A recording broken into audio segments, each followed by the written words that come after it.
법의 잔혹한 공백이 만들어낸 충격적인 사건. 오늘 들려드릴 사건은 단순한 살인 사건이 아닙니다. 이건 한 여성이 법과 정의를 믿고 싸운 이야기입니다. 하지만 그 결과는 처참했습니다. 사건은 1999년 콜로라도주 캐슬록에서 한 가족이 비극적인 결말을 맞이한 것부터 시작입니다. 주인공은 제시카 곤잘레스, 세 아이의 엄마였습니다. 그녀는 이혼 후에도 전 남편 사이에서 끊이지 않는 갈등과 폭력에 시달려야만 했습니다. 그러다 결국 그 갈등은 돌이킬 수 없는 큰 비극으로 이어졌습니다. 제시카의 전 남편 사이먼 곤잘레스는 통제 불능의 사람이었습니다.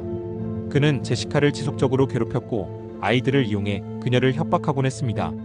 제시카는 법의 도움을 요청했고 결국 접근 금지 명령을 얻어냈습니다. 하지만 문제는 여기서부터 시작되었습니다. 법의 테두리 안에서 그녀는 안전했을까요? 아니요, 그건 착각에 불과했습니다. 1999년 6월 22일 제시카 곤잘레스는 자신의 전남편인 사이먼이 아이들을 데려갔다는 사실을 알게 됩니다. 그날은 전남편인 사이먼이 아이들과 시간을 보내는 날이 아니었습니다. 제시카는 사실을 알자 곧바로 경찰에 신고했습니다. 그녀는 경찰들에게 내 전 남편이 아이들을 데려갔어요. 아이들이 위험할 수도 있어요. 라고 신고했습니다. 그녀의 목소리는 정말이지 너무 절박했습니다. 하지만 안타깝게도 경찰들은 그녀의 말을 대수롭지 않게 여겼습니다. 그리고 이 부분이 정말 중요한 부분인데 경찰은 접근 금지 명령이 발효 중이라는 사실을 알고 있었다는 점입니다. 하지만 그들은 사이먼이 아이들과 함께 있다는 사실만으로는 개입할 수 없다고 답했습니다. 경찰들은 아버지가 아이들과 시간을 보내고 있을 뿐이라며 사건을 축소하려 했습니다.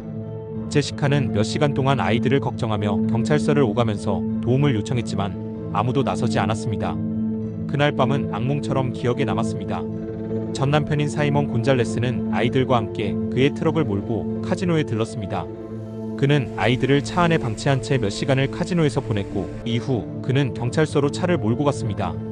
그리고 그곳에서 끔찍한 일이 벌어졌습니다. 전 남편인 사이먼은 경찰서 주차장에 차를 세우고 총기를 꺼낸 후 난동을 부렸습니다. 결국 경찰은 그를 사살했습니다. 그리고 그의 트럭 안에서는 제시카의 세 딸이 안타깝게도 모두 숨진 채 발견됐습니다. 아버지의 총격에 의해 목숨을 잃은 상태였습니다. 제시카의 비극은 여기서 끝나지 않았습니다. 제시카는 이 끔찍한 사건을 겪은 후 정의를 찾기 위해 싸우기 시작했습니다. 그녀는 경찰의 무책임한 대처를 비난하며 소송을 제기했습니다. 그녀의 주장은 명확했습니다. 경찰은 나와 내 아이들을 보호할 법적 의무를 다하지 않았다. 하지만 그녀의 싸움은 험난했습니다.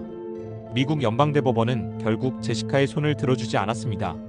2005년 대법원은 경찰이 보호명령을 집행할 헌법적 의무를 가지지 않는다고 판결했습니다.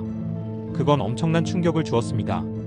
법의 보호를 믿었던 제시카에게 이 판결은 두 번째 비극이었습니다. 이번 사건은 단순한 가정폭력 사건이 아닙니다. 이번 사건은 법적 시스템의 허점이 얼마나 치명적일 수 있는지를 보여주는 사례였습니다. 제시카는 자신의 세 아이들을 잃었고 동시에 자신이 믿고 있었던 법으로부터의 보호도 잃었습니다. 그녀의 싸움은 법 개혁을 요구하는 목소리로 이어졌지만 아직까지도 그녀의 노력이 무색하게 수많은 가정폭력 피해자들이 여전히 비슷한 상황에 놓이고 있습니다. 제시카 곤잘레스 사건은 법적 시스템의 한계와 가정폭력 문제에 대한 사회적 무관심을 보여주는 사례입니다. 그녀의 절박함과는 다르게 사회적 책임이 부족한 것이 더욱 선명히 드러납니다. 사건 이후 미국과 국제사회에서는 가정폭력 피해자를 보호하는 법적 사회적 장치의 중요성이 더욱 부각되었습니다. UN 여성차별철폐위원회 CEDAW는 2011년 이 사건을 국제인권 차원에서 비판하며 미국이 가정폭력 피해자를 보호하지 못한 책임을 지적했습니다. 이번 사건은 여기서 마무리 짓고 바로 다음 사건으로 넘어가 보겠습니다. 다음화 완벽한 가장의 진실. 이번 사건은 2018년 8월 13일 콜로라도주의 작은 마을 프레드릭에서 한 가족이 실종된 것부터가 시작이었습니다. 그날 아침 샤넌 와츠라는 이름의 34세 여성이 두 딸 벨라 4세와 셀레스티 3세와 함께 자택에서 자취를 감췄다는 신고가 들어왔습니다. 그녀의 친구인 니콜 애킨슨이 경찰한테 실종 신고를 했습니다.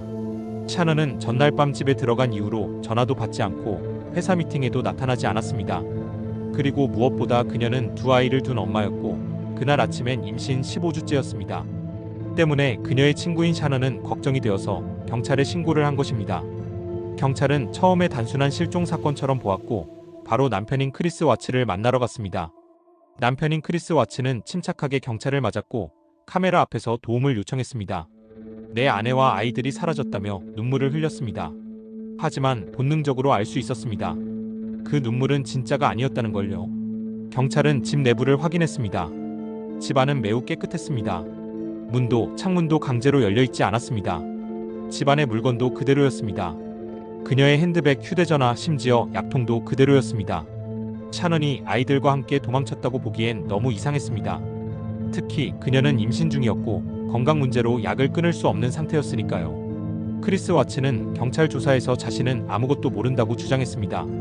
아내와 아이들이 집에 없어진 후 자신도 무슨 일이 벌어진 건지 모르겠다고 했습니다.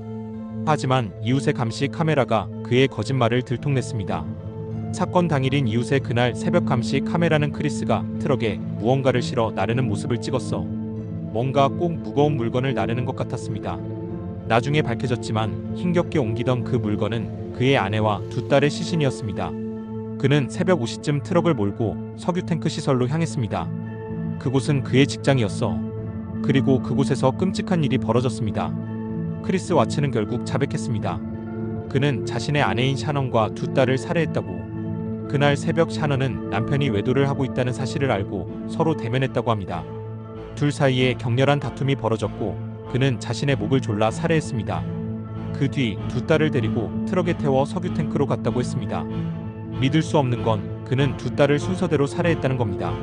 심지어 첫째 딸 벨라는 자신이 죽기 직전에 아빠 제발 그만하세요라고 말했다고 합니다.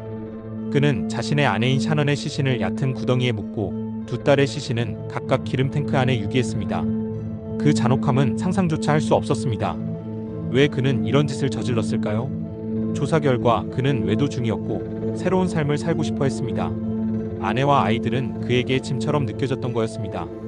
하지만 그는 진정한 자유 대신 종신형을 선택했습니다.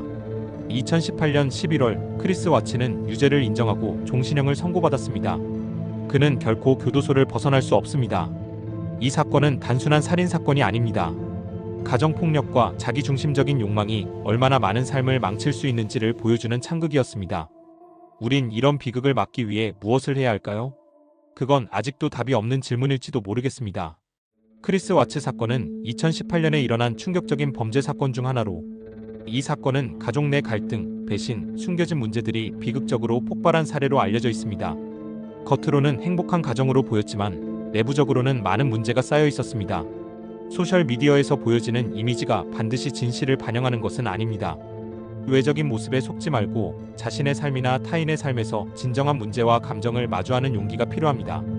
이번 사건은 여기서 마무리 짓도록 하겠습니다. 다음 영상에서 뵙겠습니다. 이번 영상이 도움이 되었다면 좋아요와 구독 알림 설정까지 부탁드립니다.